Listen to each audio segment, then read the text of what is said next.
Bonjour à toutes et à tous, bienvenue sur le Salon Global Industrie Paris 2026. Je suis en présence de Gilles Dordain, directeur commercial de Yongun. Gilles, aujourd'hui vous allez nous présenter sur ce stand différentes nouveautés, notamment une spécificité chez Yongun, les outils spéciaux. Voilà, donc en fait cette année, hormis la gamme standard catalogue, nous avons voulu mettre en avant la partie fabrication d'outils spéciaux, dans la mesure où effectivement on rencontre de plus en plus de demandes dans ce domaine. L'avantage chez Yongun, dans le groupe Yongun, en fait, c'est que l'on bénéficie d'une société annexe, qui fait partie du groupe, et qui nous alimente en brut de plaquettes, en barocarbure, nous permettant en fait de fabriquer nos outils standard catalogue, mais aussi du spécial. Donc cette société s'appelle Tribo, elle est basée à Immelborn en Allemagne de l'Est, et on est pratiquement 100% autonome au niveau fabrication, conception, réalisation de nos outils, en standard et en spécial.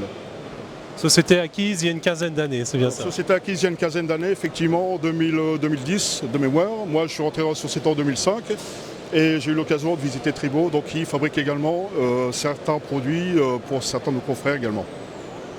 Alors nous allons nous approcher un petit peu de certains de ces solutions d'outils spéciaux.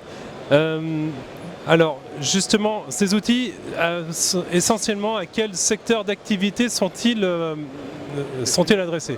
Alors en fait, ces outils sont la majorité du temps destinés en fait aux entreprises qui fabriquent de la pièce de série, notamment dans le domaine de l'automobile, du ferroviaire, du TP, de l'aéronautique également. Donc bien souvent il s'agit d'outils combinés 2 voire 3 opérations, donc ce qui permet effectivement de limiter les temps de cycle et de réaliser effectivement des gains représentatifs sur des séries d'usinage.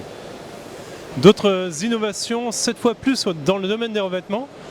Donc on va se rapprocher peut-être des différentes solutions. Qu'est-ce que vous pouvez nous dire là-dessus, sur ces nouveaux revêtements? Alors au vu de l'évolution des différents aciers, notamment des matières nobles et super-alliages, les inox, donc nous avons développé ce type de produit. Donc ce sont des fraises carbonoblocs destinés aux usinages et titane, inox, tout ce qui est super-alliage en fait. Donc par le biais d'un nouveau procédé de revêtement qui s'appelle EPIMS.